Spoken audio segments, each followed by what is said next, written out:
नमस्कार, आप देख रहे हैं वीके न्यूज और मैं हूं आपके साथ शिल्पा गुप्ता। आखिरकार 134 साल पुराने राम जन्मभूमि बाबरी मस्जिद विवाद को सुप्रीम कोर्ट ने सुलझा दिया। 1045 पेज के निर्णय में सुप्रीम कोर्ट के 5 जजों की सहमति थी। सुप्रीम कोर्ट के मुख्य न्यायाधीश रंजन गोगोई, अगले chief justice एस.ए. Bobde, justice D.Y.. Chandrachud, Ashok Bhushan और एस.ए. नजीर ने 9 नवंबर को फैसला सुनाया कि 2.77 एकड़ की विवादित जमीन रामलला विराजमान को सौंप दी जाए। एक ट्रस्ट बनाकर राम मंदिर का निर्माण किया जाए। सुप्रीम कोर्ट ने इलाहाबाद हाई कोर्ट के 2010 के फैसले को पलट दिया, जिसमें कहा गया था कि विवादित जमीन के 3 हिस्से करके निर्मोही अखाड़ा, रामलला विराजमान और सुन्नी वक्फ बोर्ड को दे दिया जाए। बता दें, विश्व हिंदू परिषद, शिवसेना और भारतीय जनता पार्टी के कार्यकर्ताओं ने 6 दिसंबर 1992 को बाबरी मस्जिद को ध्वस्त कर दिया। इस घटना के बाद देश में बड़े पैमाने पर सांप्रदायिक दंगे शुरू हो गए, जिसमें सैकड़ों लोगों को अपने जान माल से हाथ धोना पड़ा। लेकिन क्या आप जानते हैं कि 1992 की कार सेवा में शामिल हुए कार सेवकों को राजनीतिक पहचान मिली, तो कुछ कार सेवक गुमनामी के अंधेरे में खो गए। तो आज हम आपको उनमें से 2 कार सेवकों के बारे में बताएंगे, क्या इस समय है उनकी स्थिति। तो पहले आपको बता दें कि कभी आरएसएस से प्रभावित शिवसेना का नेता रह चुका बलबीर सिंह, जिसने 1992 में बाबरी मस्जिद तोड़ने के लिए कार सेवा की थी, वो आज इस्लाम कबूल कर चुका है। अब लोग उसे बलबीर सिंह की जगह मोहम्मद आमिर के नाम से जानते हैं। वो मोहम्मद आमिर जो मस्जिदें बनवाता है और इस्लाम की शिक्षा लोगों को देता है। मोहम्मद आमिर अब तक देश भर में करीब 90 मस्जिदें बनवा चुका है। मोहम्मद आमिर का जन्म हरियाणा के पानीपत में हुआ था। आमिर के पिता दौलत राम गांधीवादी विचारधारा वाले शिक्षक थे। आमिर ने बाला साहेब ठाकरे से प्रभावित होकर शिवसेना ज्वाइन कर ली थी। आमिर संघ की विचारधारा से भी काफी प्रभावित थे और नियमित तौर पर शाखा जाते थे। बता दें, आमिर ने साल 2017 में मुंबई मिरर से बात करते हुए बताया था कि 1 दिसंबर 1992 को वो अयोध्या में कार सेवकों के जत्थे में शामिल हुए थे।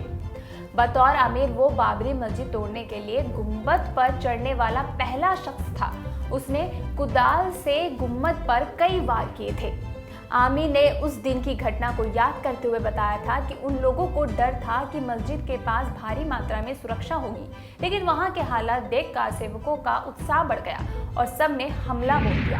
आमिर ने बताया था कि जब वो अयोध्या से पानीपत वापस लौटा तो उसका स्वागत किसी हीरो की तरह हुआ, लेकिन जब वो अपने घर पहुंचा और परिवार के लोगों का रिएक्शन देखा तो उसे सदमा लग गया। घर वालों ने आमिर की हरकत का खुला विरोध किया। आमिर को भी एहसास हुआ कि उसने बेहद गलत काम कर दिया।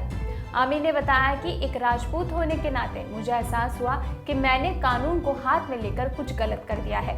मुझे अपने किए पर पछतावा होने लगा। इस पछतावे का प्रायश्चित करने के लिए मैंने इस्लाम कबूल कर लिया। आमिर ने इस्लाम कबूलने के बाद मुस्लिम महिला से निकाह कर लिया और स्कूल खोल लोगों को इस्लाम का पाठ पढ़ाना शुरू कर दिया। आमिर के साथ पानीपत के ही रहने वाले उनके कार सेवक दोस्त योगेंद्र पाल भी प्रायश्चित के लिए इस्लाम कबूल कर मोहम्मद उमर बन गए। इन दोनों ने तय किया कि जब तक ये 100 मस्जिदें नहीं बनवा लेंगे, ये खुद को माफ नहीं कर पाएंगे। इसी के तहत ये दोनों देश भर में मस्जिदों का निर्माण करवाने लगे। अब आपको बताते हैं कार सेवकों में छत्तीसगढ़ के कोरबा के नजदीक गांव के रहने वाले गैस सिंह की कहानी। दरअसल गुमनाम कार सेवकों में छत्तीसगढ़ के गैस राम चौहान भी शामिल हैं। वो कोरबा जिले की करतला तहसील के ग्राम चचिया के मूल निवासी हैं। 1990 की कार सेवा के दौरान वो छत्तीसगढ़ के एकमात्र ऐसे व्यक्ति हैं जिन्हें पेट में गोली लगी। वो 1992 की कार सेवा में भी शामिल हुए थे, लेकिन आज गैसराम गुमनामी की जिंदगी गुजार रहे हैं। उनकी मजबूरी का आलम यह है कि वो भीख मांगकर किसी तरह अपना गुजर बसर कर रहे हैं। कार सेवकों पर हुई फायरिंग में गैसराम को गोली लग गई। वो छत्तीसगढ़ के इकलौते ऐसे व्यक्ति हैं जिन्हें कार सेवा के दौरान गोली लगी थी। जब गैसराम को पता चला कि राम मंदिर मामले में सुप्रीम कोर्ट ने अपना फैसला सुना दिया है और जल्द ही अयोध्या में भव्य मंदिर का निर्माण होने वाला है, तो गैसराम भावुक होकर रोने लगे।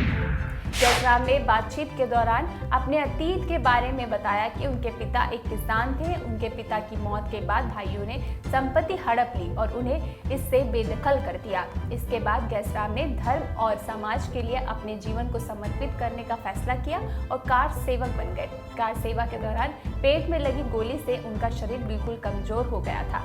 गैसराम के सामने पेट भरने का सवाल था और इसी वजह से वो भीख मांगने को मजबूर हो गए। गैसराम के 2 बेटे हैं जो मजदूरी कर अपने परिवार का गुजर बसर करते हैं। तो आपको ये वीडियो कैसा लगा हमें कमेंट बॉक्स में जरूर बताएं। ये वीडियो आपको पसंद आया हो तो इसे लाइक करें, शेयर करें और देखते रहें वीके न्यूज़। शुक्रिया।